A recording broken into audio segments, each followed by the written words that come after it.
Entre 14 et 18 milliards de dollars, c'est donc le montant du prêt que le Fonds monétaire international, le FMI, a décidé d'accorder à l'Ukraine pour lui éviter la faillite, mais à la condition de prendre de sévères mesures d'austérité.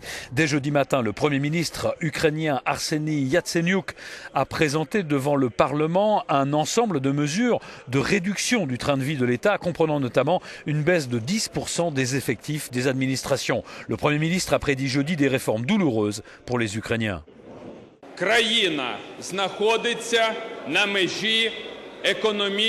Le pays est au bord de la faillite économique et financière, a martelé le Premier ministre.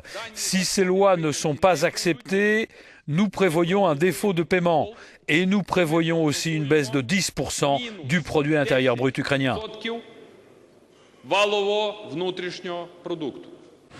Les strictes conditions posées par le FMI à l'obtention de son aide financière comprennent l'augmentation de 50% des prix du gaz à destination des particuliers, le gel des retraites et la mise en place de mesures fortes pour lutter contre la corruption.